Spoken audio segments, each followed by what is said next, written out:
Hi, this is Yakov Smirnoff, and thank you so much for tuning in to Comedy Couch. This is a place where I get a chance to sit down with America's funniest people that are touring today, and as they stop to headline at the Blue Room Comedy Club in Springfield, Missouri.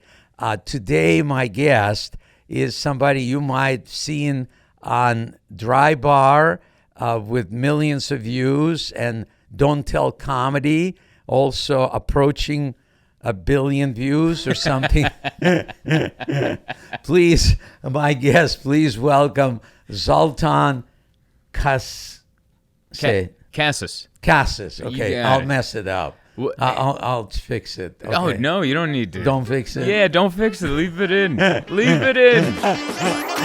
From Russia with laughs, Yakov Smirnoff. Thank you very much. Hi. Say hello to Yakov Smirnoff. Okay, here we are. Yakov Smirnoff, still slinging it. He's at the Comedy Store every now and again. I think he's still in France. And I saw my name written, big letters, America loves Smirnoff. And I said to myself, what a country, all right. Because they mostly probably say Zoltan. That's probably, Yes. it's for me, Yakov, you know. Yes. I chose Smirnoff because my last name is Pokis. Okay. And nobody could say it, and they would go, what? Yeah. How do you say that? So Yakov became like my man. Then I picked Smirnoff because everybody knew how to pronounce say that. Yeah. So whether they were sober or drunk, they would still know. Hey, give me some Smirnoff, and I go, why am I dealing with Pokis? You know, I should just switch, which I did. You know? That's perfect. So go back with me. Romania, obviously, we have kind of a similar socialist background, even though you were little when you got here, right? You were. I was 4 years old. Okay. Yeah. But mom and dad together, not together. Not together. They broke up shortly after I was born. Okay. My dad was a musician. Oh. And so he was young and he wanted to go play music. And my mom was cool. She told me it was an amicable, separation. And my mom remarried to a Hungarian American who lived in Pittsburgh. Okay. And so that's how we came over in 91. Okay, cool. I was there when communism ended. I was 2 years old. It's my earliest memory. We were all on this. All I remembered is me and all my family and everybody else were all just on the sidewalks. Yeah. And I don't remember what we were watching, but my mom told me later we were watching the Russian military vehicles leave.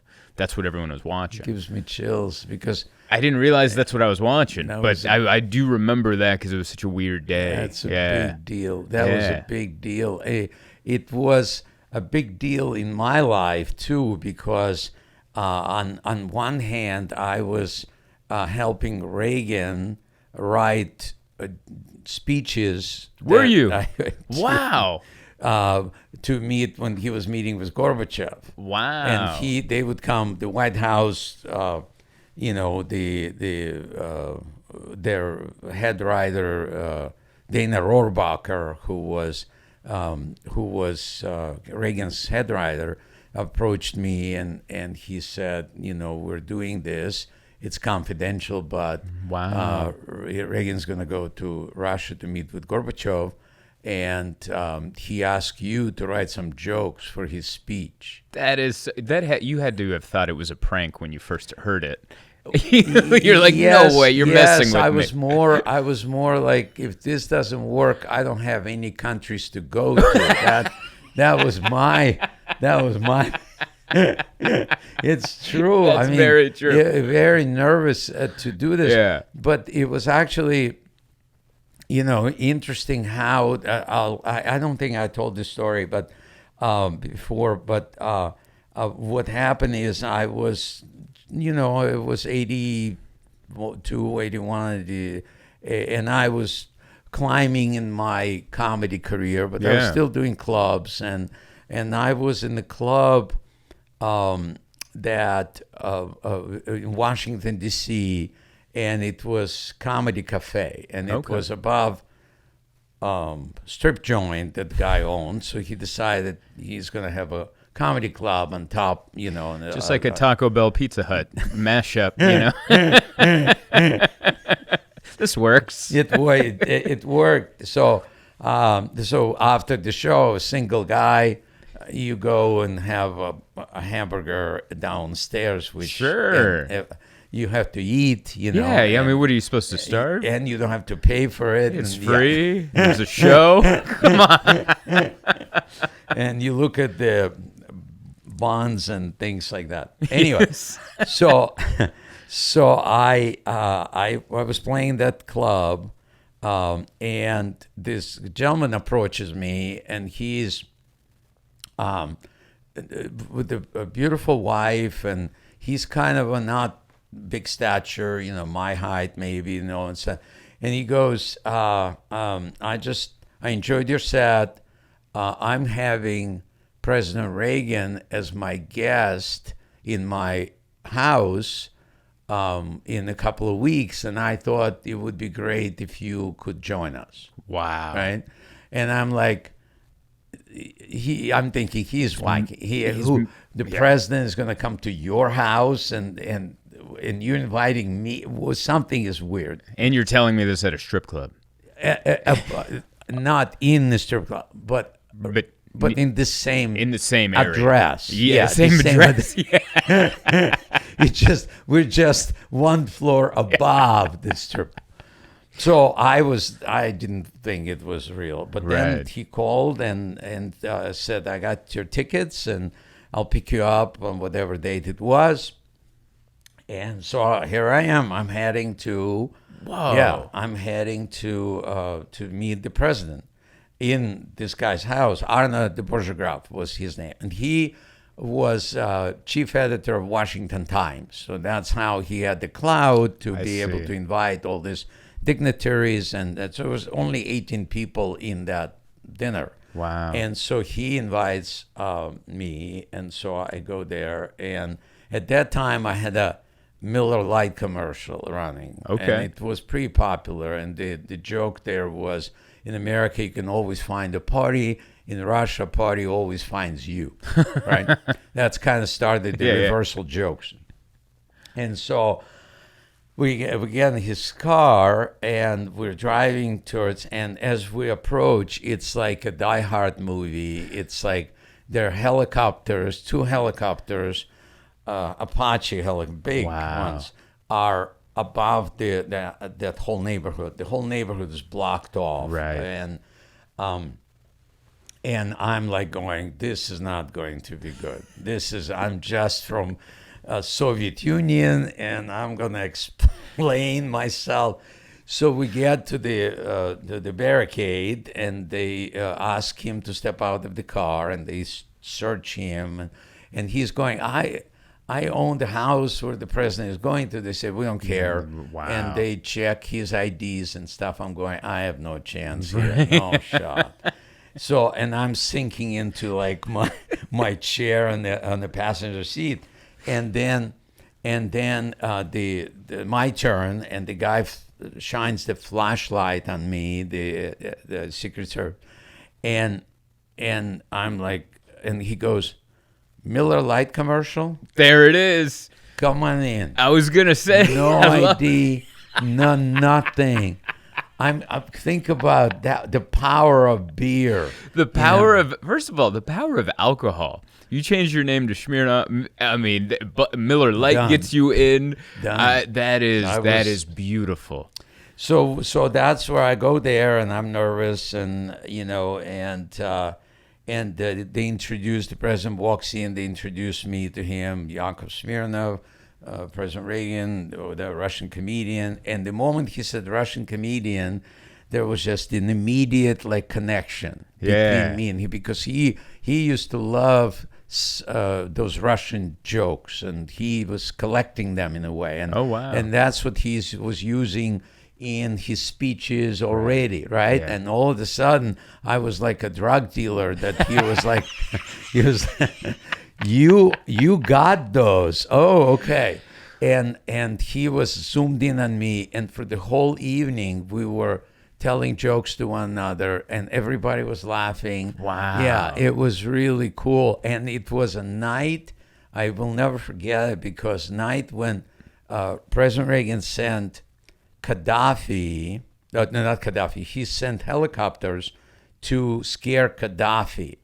And behind President Reagan was standing a Marine with the briefcase, which has all the nuclear codes in case there is need to be retaliation or something. Wow. Like that.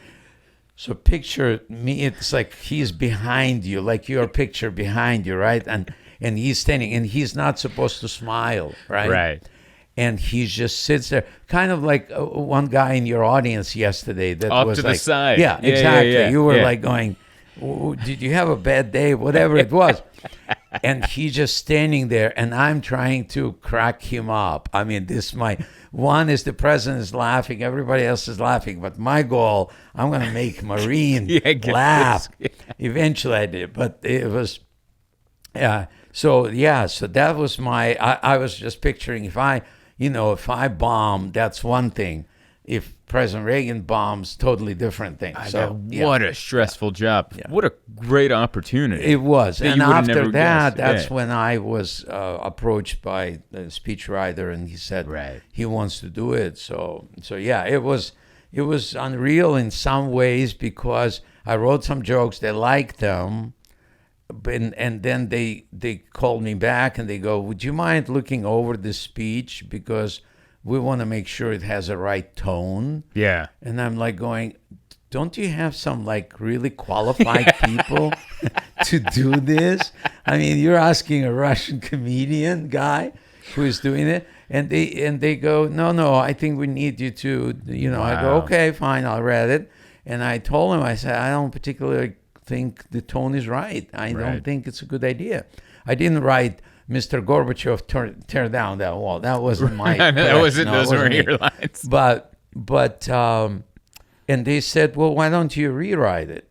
And I go, oh gosh, now the world is on my shoulders. If there's a, and I did. I rewrite I changed the tone a little bit, and it was the best summit they had. After that, everything else changed. That's when you were 4 years old, watching Soviet troops leave Hungary, Romania, and Hungary, and all the other countries. It was amazing, but it was interesting from my perspective. I didn't expect it to happen. I was there like with Bob Hope by the Berlin Wall, chiseling that thing, right? But there was a writing on the wall that I graffiti? didn't. Well, it was more for me saying, get a new career, because your career is over. As I see. As a metaphor. in some metaphor. Yeah, Metaphor. And I didn't see that writing on the wall. And then David Letterman has a top 10 list of things that will now change that the Soviet Union collapsed. I make number one on the list. Yakov Smirnoff will be out of work. Oh no! It was true. Whoa! It was true big time. 6 months later, I had no place to go. Whoa! All the contracts, Vegas, Atlantic City, I was canceled. I was gone. That's crazy. Yeah. So I tell that joke in my show that I started looking for a place where they did not know that the Soviet Union collapsed, and I ended up in Branson, Missouri. That's great. Yeah, that's a great line. That's how it started. And I've been here 31 years. So what I'm doing now is kind of doing this podcast, going back in the clubs. I mean, I feel like I want to come out of that Branson bubble and be more relevant. So go on the road again. Like, are you thinking? You're doing it. That's I'm awesome. Actually, doing one night here, but I'm doing it all over. I'm just starting to book the clubs for next year. Even though I have a very successful show and I have 2,000-seat theater. I mean, it's really nice, but I'm too comfortable. Right. And when you're comfortable, you don't create comedy. That's true. That's true. Comedy comes from bad situations. I don't know if you can. I mean, maybe you can relate to this, but like since my career is kind of growing a little bit, the hotels are getting nicer, and I find nice hotels that are so uncreative for me. Like, I can't think of funny things in nice hotels. When the hotel has like a blood stain and weird hair, I think of funny things. You're there. Yeah, right. but when it's too nice, I'm like, I got nothing. This is too nice. Yeah, what's going on? This is great. No, you're right. Yeah. You're right. Well, that's what's happening. I've been in this wonderful, comfortable place that does not really demand like an hour of new material in the next year. You know, it doesn't.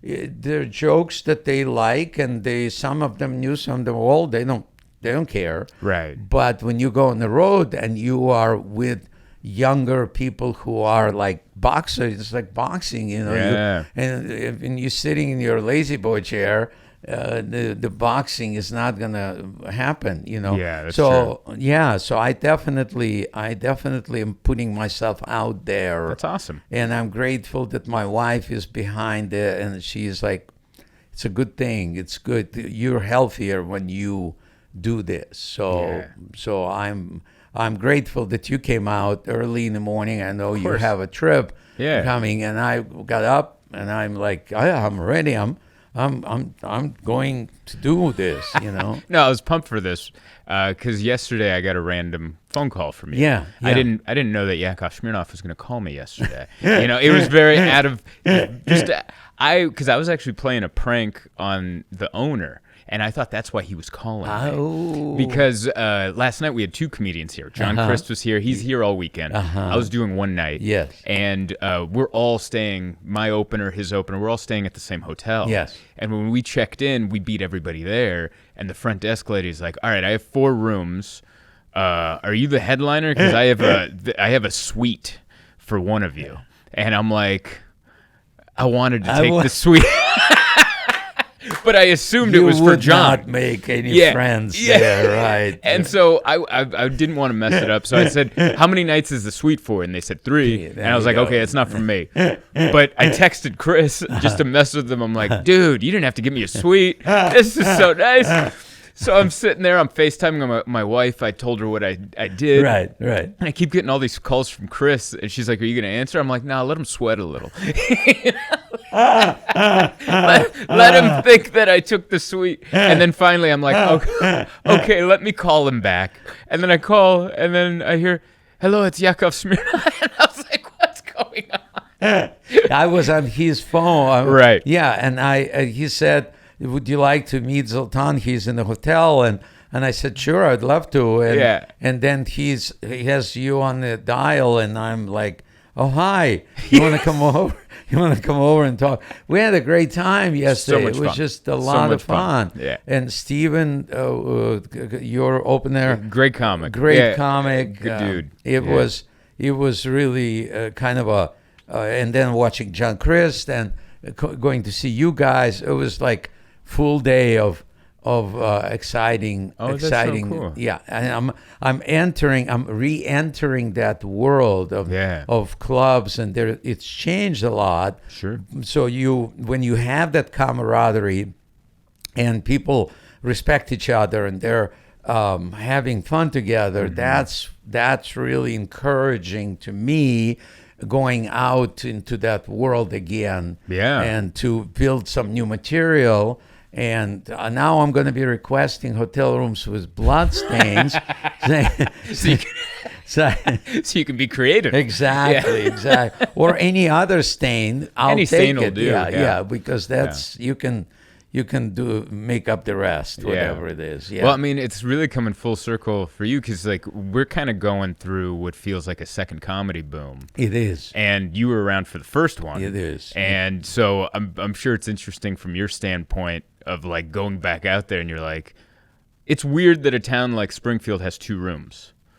You know, because it's a smaller town, and then there's 2 rooms to do comedy. You go to some city, they have like 6 clubs. Exactly. And it wasn't like that 10, 15 years ago. No. And so it must be interesting. Like, I wonder if it feels like the 80s for you a little bit. You're like, it's popping again. It is. And I'll tell you what is exciting for me is that the success Nate Bargatze, Yeah. or Leanne Morgan, Great comics. John Chris. Yeah. When they can fill up big rooms, it's really exciting that it's clean comedy Right. that is getting that, and you are totally in that. Yeah. So to me, I think it's a wave that kind of started because for the last 35 years we've been exposed to a lot of comedy that has some cussing and younger people who having children now and having families. I think this is just my speculation. Right. I think that they are looking for that clean, so they can have their kids watch a special, as opposed to not. I can see that. I have a lot of people that say like, "Oh, I like your stuff because I can watch it with my kids or my mom." There you go. And it's not going to get weird and uncomfortable. Yeah. Yeah. And so I'm like, that's and good. I think it's a need. It's just a need, and I feel when I'm watching those you guys going, I used to do that in the 80s. Only in the 80s, Right. we had very specific route. It was to Tonight Show, or the cable wasn't around, so it was like and you can only get on if you're clean. Right. So it was encouraged big time Right. to be clean. And very few comedians like Robin Williams or Eddie Murphy, they were able to do either. Okay. They could do both. Yeah, they could go either way. Yeah. Exactly. So you And were always clean. You I always was like, always oh, clean. Okay. Well, Good. the Soviet Union, that's where I started. I was gonna say, you having to write jokes and speeches for Reagan is very interesting because I listened to your WTF interview with Mark Maron. Yes. And when you were doing comedy in Russia, you had to run your jokes by the Department of Jokes. Exactly. It sounds made up, but it's not. hilarious It was that you've totally- worked for two governments of helping, like, hey, these are my jokes. Is this okay? It's true. Yeah. It's true. Yeah. Somehow. And Mitzi Shore, who was the owner of the Comedy Store, she used to say, "You and Reagan changed the world." And I'm like going, Mitzi, come on, I'm just a comedian, but when I look at this, and we had this conversation yesterday about meeting the needs of people, that's the key to comedy. If you're not meeting their needs, if you they came and it's a family show and you start cussing, or you're too clean because they're expecting something different, then you won't meet their needs. So I, in a way, without knowing it, was meeting America's need of Soviet Union was such a headache. And I came on the scene and I'm like, you can always find a party or whatever, and people laughing, and they're going, we don't need weapons to deal with these people like Yakov, So I think I met that need until the Soviet Union collapsed, and it's like you had a headache, you had Advil, but then you don't take Advil after a headache. That's so true. So that was me. I was Advil. I was put on the top shelf in medicine cabinet. That was done. And here we are again, 40 years later. Yes. And the Russians are doing it again. I'm not getting into no, that no, fight. I'm not. But I'm not. I'm saying the America needs Yakov once again. It does, but Yakov doesn't want to do this again because there's no job security. Right. Honestly, because God knows, today I wouldn't know who's going to win that war. Nobody. I mean, it must have been, obviously I wasn't around, but it must have been nerve-wracking in the 80s too. It was more for Americans than for me. It was great to come to this country where you can say what you want. You don't have to be censored, things like that. So I didn't feel that. And it's probably 70s that was more scary for Americans. I think 70s, early 80s, but mostly 70s, when Americans were hiding under the desk, for in the school, drills, for the drills. And it became real because it was that close in the 60s with Kennedy and all of that, and the Khrushchev Cuban Missile Crisis, yeah, all that stuff. All of that stuff was real. Yeah. And so I came in the right time. I didn't know, but that wave picked me up, and here I was at the White House. All of that kind of stuff. Well, I mean, comedy and success, they're both about timing.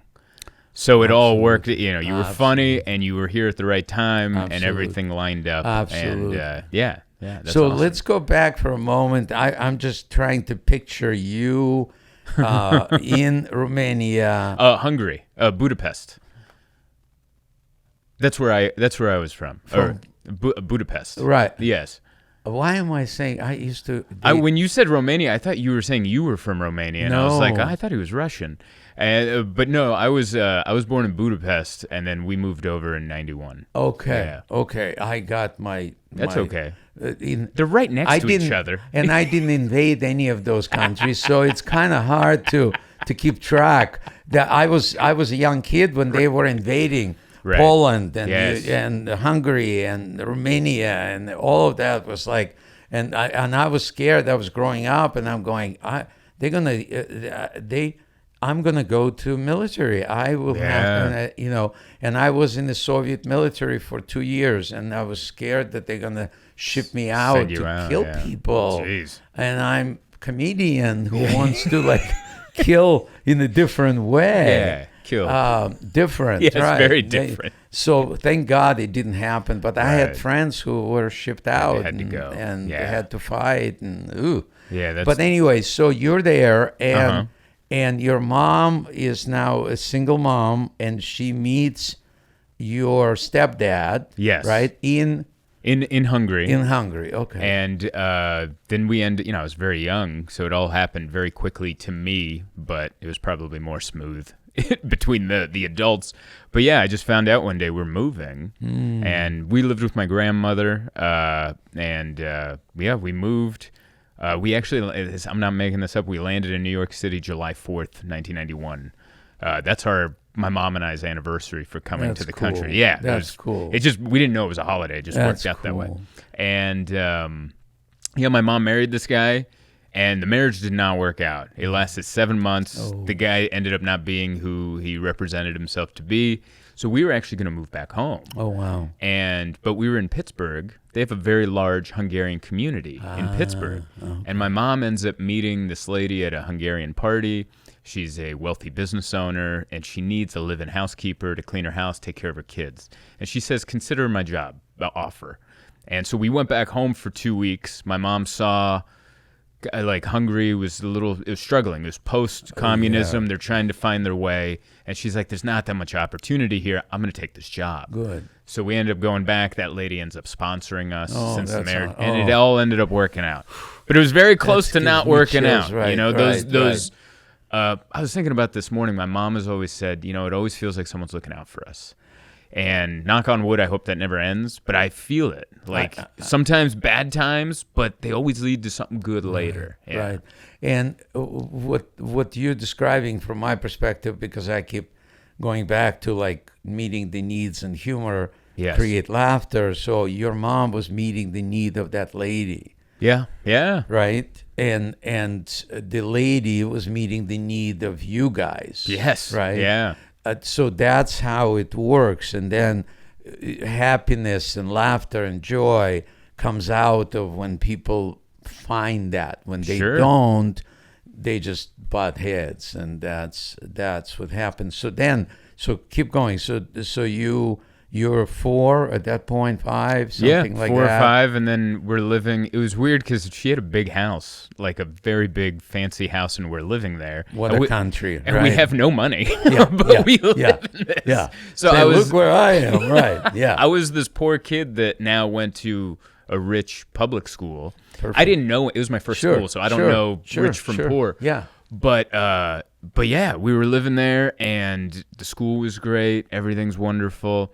And we lived there for 4 or 5 years, and then my mom made some friends, and we moved out to San Diego. Okay. And so that's where I grew up. So my childhood, I got to experience every class. So I lived In with the rich rich, house, yeah. and then we moved to San Diego. We had an apartment with roommates. Okay. And then we did that for a year. Communal apartment. Yeah, communal Yeah, apartment. And we did that for a year or two, and then we went to the trailer park. So I've gone to rich public schools. I went to the Interesting. poorest public school, and I Nice. went to the middle public school. Interesting. And I've lived in all neighborhoods, so my childhood was oddly diverse. And Which one did you like? man, the rich one was really nice. Ah, The poor one was scary at first. Uh-huh. I'm like, these kids are tough. I remember I went to my first day of 4th grade in the poor school, and I saw a kid with a tank top, and he had like muscles, and I was like, oh my god, what is that? Wow. We were 4th grade. He was like Wow. 9 years old, Wow. and I was scared of all these kids. Of course. And then I ended up making friends, so it was fine. But maybe my favorite one was the middle one. I think that's where I had really good friends, and I had a great teacher, Mr. Smith, who was Nice. so kind to Nice. my mother and I. Yeah. Nice. Yeah. Nice. Yeah. And mom spoke English? It took her a while Took her to a while, learn. yeah. I was doing this joke last night. I did it later in my show, so Yeah, I I don't know didn't if you see it, saw, yeah. but I was like the translator for my mom. Okay. Because I was 4, so I Yeah. learned English quick. Yeah. My mom, it was harder for Yeah. her. So I translated, I translated parent-teacher conferences. Interesting. Yeah, so and you would change it depending on what you needed to. Maybe. The outcome. Yeah. The outcome is questionable. Your mom is going, no way she said that, right? No way. You're lying. Yeah. she used to have to listen to me read because that was told like, hey, he's going to read this little book. You have to listen. So my mom's like, okay, I have to clean, but I'm going to listen to you read. But she doesn't understand what I'm saying, so I say a couple words, and I flip some pages, and then I go to the next one, flip some more. No and continuity. yeah, right? and she's like, I'm done. I'm like, I'm done. And she goes, oh, you're so fast. It's all about timing, Mom. Timing. Yeah. So it was, the joke that I say is you get away with murder in that situation. As a little kid who can speak English, but your mom can't, you run the household a little bit. Yes, So yes. it was, it Yes, was you're interesting. the adult. You're the adult. Yeah. So, what happens? When do you find your sense of humor? I'm sure it was there. Right. But was there any specific time when you say, I knew that I can make people laugh because when I was whatever age, it happened? So it started at home. Like my mom's hilarious. So I feel like I get my humor from her. Oh, good. And so pretty much every night before we went to bed, we would kind of recap our day in a humorous way. We were kind of doing stand-up to each other. Nice. But I remember the first time I made someone outside of my mom laugh. It was Mr. Smith in my 2nd grade Wow, class. that gives me chills because that's a confirmation you were meeting each other's needs. Yeah. Somehow he was taking you under his wing, and you were creating.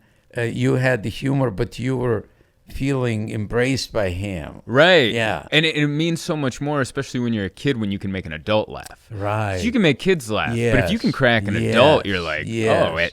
in 2nd, 3rd grade, like Yeah. I'm like, that feels good. Yeah. I like that. Yes. So I just Yeah. kept chasing that feeling. And I also think having to move a lot and make friends, comedy helps.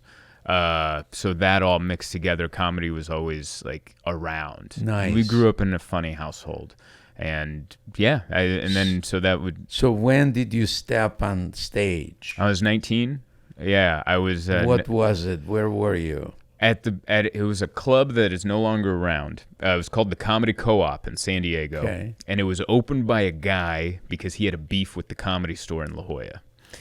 He went to their open mic, and it didn't go well, and the guy made fun of him. So he's like, I don't like the Comedy Store. So he made a comedy club in in a garage called the Comedy Co-op. Great room, nice, small, and instead of 3 minutes for the open mic that they gave you at the Comedy Store, he gave you 6. Just as Double double that. Forget Yeah. them. So that was the first place I went on stage because I didn't know I could even go into the Comedy Store because it was 21 and up, and I was 19. I found out very quickly that I could go up. I just had to wait outside. Right. I had to wait outside, and then Can't- I could go on stage, right. and then I have to leave. Interesting. Yeah, but Comedy Co-op is where I got started. Yeah. Interesting, because I was at that time building La Jolla Comedy Store. So Mitzi gave me a job because I didn't speak English yet well enough. So she said, "What, and my parents were in New York, and I auditioned there, and she liked me and the whole thing." And she goes, "Yeah," I go, "I need to go back to New York because my parents there." And she goes, "What does your dad do?" I go, "He's a building construction engineer." And she goes, "Bring him here. I'll give him a job." Swear to God. And then brought your dad I out. brought my parents. Wow. And my dad and I, if you know the La Jolla Comedy Store. I know it well.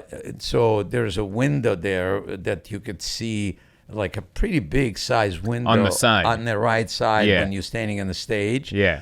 And you can see in, and that was Mitzi's want to.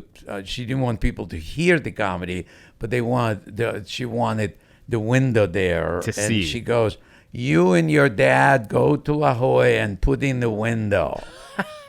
And so we were there chiseling another wall. Wow. Yeah. I never knew that window was built by Yakov and his dad. There is no sign or anything. There needs to be a plaque there. there. Built by Yakov and his dad. That's right. Yeah. That's so cool. Yeah. So La Jolla was actually a great place because Mitzi had a condo there, and it was luxury kind of a condo for me because I lived in her Crest Hill house, which was kind of a communal house. I've heard stories of this, but yes. There are a lot of stories there. And so going to a condo that was pretty luxury and on the beach, and it was really nice.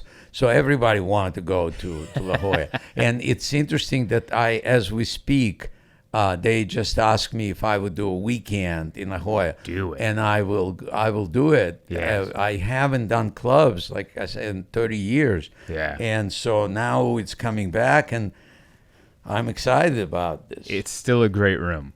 It's my favorite Is it? stage in Really? San Diego. Maybe overall.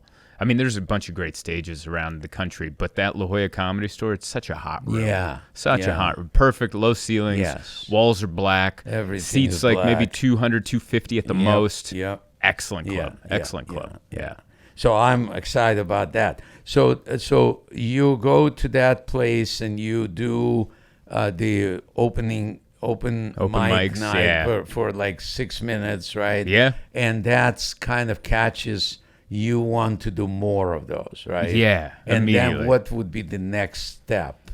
Well, man, then came years of not knowing what I was doing. Yeah. Because you know what we didn't have in San Diego at the time was a headliner to look up to. We had headliners, but they were always on the road. And so the only people, you ask advice, you're like, how do you do, what's next? What do you do? Right. But everyone around you is doing the same thing you do, so no one knows. Yeah. And then, so it took a few years, but I remember about 5 years in, there was a headliner, Patrick DeGear, and he goes around the country, and I was like, he's like, "You're funny." And I was like, "Yeah, how do I do this?" And he's like, "Come feature for me in Vegas." Nice. And so he took me out to Vegas. I featured at this club at the Four Queens. It's no longer there, but that helped get the ball rolling. Okay. He helped me get into a couple clubs. Then I'd work with other headliners. Slowly the balls starting to roll. But the thing that I think really helped me turn this into a career is on a suggestion, I did the Seattle comedy competition. Okay. And I ended up getting a college agent out of that. And I won the competition, which was helpful. Yeah. But that college agent I ended up booking a bunch of colleges in 2015. And now I could quit my job. So it took 9 years, but I was able to quit my job, and I became a professional comedian in 28. In 2015 , so I was... No, you were 28. 28, 29. Yeah, 28. Yeah, that's how old I was. Good math. Good math. And I was able to... 19 plus, I'm going 19 plus 9. That's that Russian math yeah, they're teaching. yeah. That's why really good. That's why I confuse Hungary with Czechoslovakia or Poland or whatever it is. Romania. Anyway. Geography, not a strong point, but the math, you nailed it. Math, I nailed it. But yeah, so I was 28 and I was doing it professionally, and then I got into cruise ships. I did that for a couple of years. But the real break to selling tickets was Dry Bar. I did a Dry Bar comedy special. One of the videos about cats and dogs went viral, and so now I can start moving a little bit of tickets. And we just keep growing that. I put out another one and another one. And slowly we're growing with the social media, the YouTube, all that stuff. People are seeing me. People are coming out. And I couldn't be That's happier. great. Yeah. That's awesome. Yeah. And you have a lot of followers on your Instagram. Yeah. Right? And Facebook. So that's the area that I'm still very... That's our Johnny Carson. So back in the 80s, it was, we have to get on Johnny Carson, and then your career is, you do good on there, you're set. Off, yeah. Now our Johnny Carson is social media and like Joe Rogan's podcast and things like that. Yeah. And so that's what the roadmap is. Yeah. No, and I'm learning that. I mean, it's scary because, when I didn't want to do Instagram for years, literally, and I was like going, why am I so resistant to doing this? And then I realized because you have to get followers. And in the Soviet Union, when you have followers, that's not a good thing. Yeah. So Instagram could have been invented by the KGB. It might have been. It could have been, and then when you do stories, they disappear. Yeah. Like next day. That's like Putin's enemies. They disappear next day. So I get your hesitancy. I was reluctant. Right. And then when I started, I'm realizing I need to do it more. And then yesterday we were talking about a new word that I learned, collaborate. Collaborate. Yes. And I was so excited that I said it and people understood what I said. It's like, we're going to collaborate with this Instagram, So again, there's probably a comedy routine of a guy who comes back from after 30 years of being in the cocoon of Branson. In Branson, yeah. And all you speak is Ozarkian language and that no one understands anywhere else. And you get good at this, and then you're coming out and you're going, okay, now I have to learn this new language which says collaborate. There is no one person in Branson ever said collaborate. I never heard that. Never. Hey, new words, man. I'm taking never a new stop challenge. learning. I'm taking a new challenge. So okay, so what would be like things you enjoy doing when you're on the road or you're home? Because what struck me interesting that you met your wife at the Cats convention. Cat convention, yeah.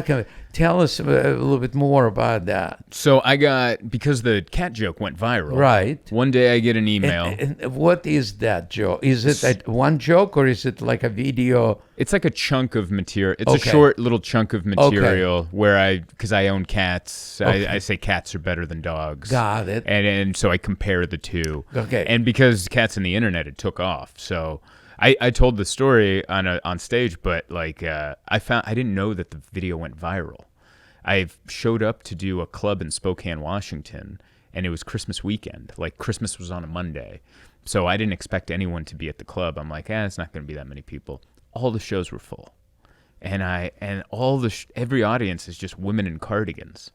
And then after the show, everyone's lining up and showing me pictures of their cat, and I'm like, oh my God, I think I made it. I made it. Yeah. Yes. So one day I get an email and they say, we love your cat joke. My name is Brandon. I run a cat convention. I have a show coming up in San Jose. There is such thing. There's such thing as I never heard of it. And they said, but I'm a comedian, and they said there's money over here. Of course. And I'm like, I will be there. I'll be there. Yeah. Cats are my specialty. Yes.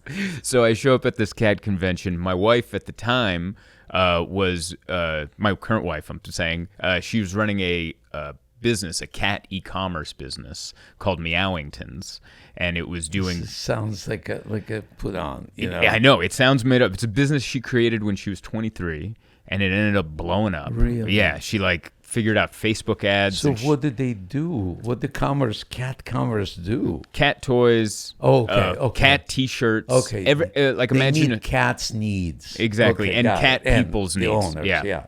So she's over there. She has a booth, and that's where we meet. I met her in the lobby of the hotel, and she hates it when I say this, but she asked for my number.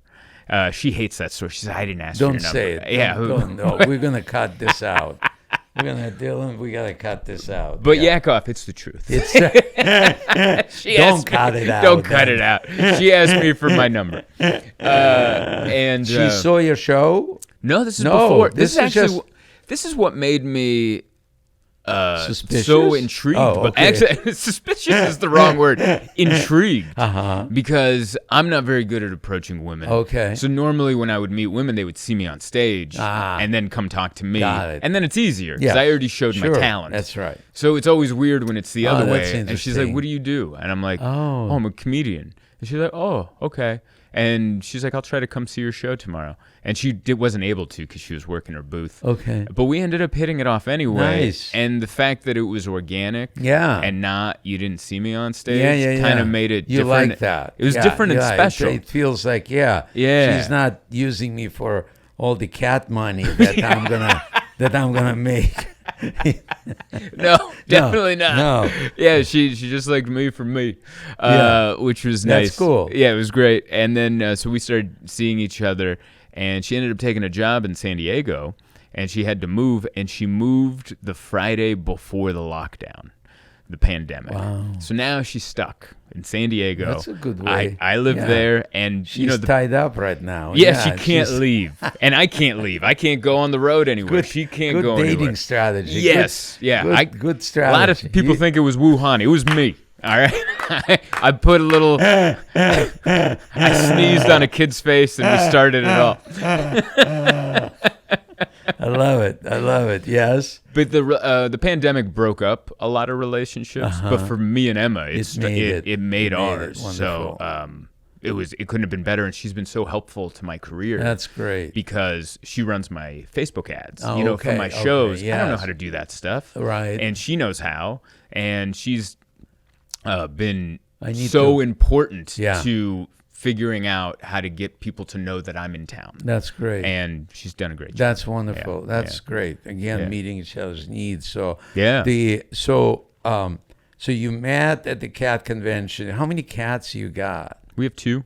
Oh, between 2 of you. But before you met her? Before I met her, I had 1. And then I had an ex-wife. And so when we moved to New York, I gave the cat. It was the divorce settlement. We were sharing custody of a cat, as you do. Do you have to go visit or no? Not anymore. No, because now I'm in New York. I'm too far away. Yeah. I miss her. Sweet Jessica. That was my cat's name. But now we have Mushi and Miso. Those are our cats. Okay, cool. They're very sweet. So I gotta admit here, my wife wanted a cat. Right. Ukrainians and Russians like cats. You guys are cat I never had a cat. You never had one? Okay. I was a little nervous. Okay. And we got this cat. It's totally adorable. Totally adorable. But my wife needed to go visit her mother, and the kitten was still small, and I was scared of staying alone with him. Really? Yeah. I didn't know, because the cats know who is alpha and who is beta and who is in charge, who is not. Yeah, animals know. Animals know. Yeah. So, he knew I wasn't an alpha. he knew it. He knew it, and I was nervous. Yeah. So the moment my wife leaves, I call a cat trainer. In Branson, there was a show called Amazing Cats. Okay. And the guy obviously knew what he was doing. He knew how to train cats. So I go, and he's a Russian guy. And I took my wife before she left. I go, let's go watch that show. Yeah. Because I already had a plan. I needed help. Okay. And I said to her, listen, if you call and I don't answer the phone, that means that cat killed me and eating me right now. That's what happened. So the moment she leaves, I call this guy and I go, do you mind coming over and helping me with this cat? Yeah. So he comes over, and in half an hour, he wasn't training a cat. He was training me. Right? It's true. Yeah. It's not. Yeah. So he wrote out, like, he goes, where is his home? And I go, everywhere. He said, no, that's not right. He needs to have a room. A room where he's got his food, his litter box. Then you're in charge when you come in and you clean it and you do it at your term, not when he wants to. Didn't know that, right? Yeah. We put him in the room. He became the most wonderful cat I could ever imagine, because now I was like, it's like Uber Eats. Yes. You know, it's like he's waiting for me. Right. Otherwise, he would just roam around. There's food here, over here, over here. I don't need you. Right. And it was like the middle finger, and it was like, and I'm going, what do I do? And this guy really helped me. Wow. So I texted my wife right away. I go, everything is under control. I'm alive. You know, we're getting along greatly, and it happened. The moment she came back, everything went back to the same. He is still there around of a house. He is still doing, so I feel like I'm in a communal apartment again, that I have to tiptoe because I don't want to wake him up because he's going to start meowing and she's still sleeping. I'm going in the garage. I'm going to do something there. I don't need to. So I'm still learning how to be with the cat, but that's hilarious. Yeah, I didn't know that cats were supposed to have a room. Well, my house is the same way. The food is in one room, the litter box is in another room. They're just everywhere. But they feel who is in charge. Right. And if you project that in charge energy and it feels good, fine. If you project the energy that you're beta and you're like letting him run he literally manipulates. He's like, I have a psychology degree, right? I'm a doctor. And that little cat That took a second. just runs the house. He knows how to trick me. He knows where to, like, he'll play, like he goes, meow, you know, and he'll run over to this place hiding, going, play with me here. So I go, okay, play with him. And then he goes, I'm bored now. I'm going over here. We're going to play over here. And I follow him. Yeah. And I play with him there. And then. And he runs it. He runs it. I'm going to start paying my rent in front of the cats so they know, hey, this is my place. Look at that name on the Netflix account. It's mine. This is all. There's no confusion. Yeah, so I'm still. That's a routine waiting to happen. Definitely. So yeah. So then, what hobbies? What are the things that you enjoy? Like when you're on the road, what's excites you? It's like you get to new. Or whatever else. What is your hobbies? Or on the road, I'm actually more a creature of what's that, like repetition? Like I like structure when I travel, which is weird because I'm not like that at home. Okay. But when I'm on the road, I like getting up, getting my coffee, go work out. Find something Talk to eat. to a Russian comedian. Talk to it. No, this is a good mix. This is usually not in the routine, you know. Okay. You know, comedy legend calls you up and says, "Hey, you want to hang?" And I'm like, "I'll skip the gym today. We're gonna go talk to a comedy legend." Yeah. But yeah, I'm pretty routine. When I'm at home, I like I actually, I know a lot of comedians hang out with each other. I love seeing them at comedy clubs. Right. I love hanging out with them after the comedy show. I got it. But really, during the day, I like hanging out with people that do nothing close to what I do. Got it. So what would be your best friend? Who would be your best friend? I mean, my best friends are the guys back in San Diego that I went to school with. Okay. Because they live regular lives. They have good jobs. They have families. They have houses. And those Are are they your fans? Are they like what you do? They're very supportive. Yeah. Super supportive Yeah. of what I do. Yeah. Like best friends you could ever ask for. That's great. And so I hang out with. I like keeping in touch with them. Yeah. I'm a big boxing fan, so I always like going to there's a boxing gym in Brooklyn, Gleason's, that I go to So sometimes. you live in New York? I live in Brooklyn now. Oh, yeah, okay. Yeah. Okay. There was I got into it in San Diego. Yeah. There's a gym over there called Box Fit that I went to, and I fell in love with it. Do you box yourself? I've only sparred a few times in San Diego, but the gym I go to in Brooklyn's a little too serious, and I feel like if I sparred over there, I think you might lose your career. I think I might lose my life. Yeah. I think it might go too bad. Yeah. So it's an interesting hobby. Do you go watch like? I love it. I'm a boxing? fan now. Yeah. After I've noticed, for me to really appreciate a sport, I have to go do it. So I didn't become a football fan until I played in high school. I played a little football in high school, and then I understood the game more and the strategy. Okay. And now I like football. Yeah. Same with boxing. I liked it, but then I took the classes, and I learned a little bit more about why and when and how. And now when I thoroughly enjoy watching boxing. And it's a lot closer to blood stains. Yeah. Right, too.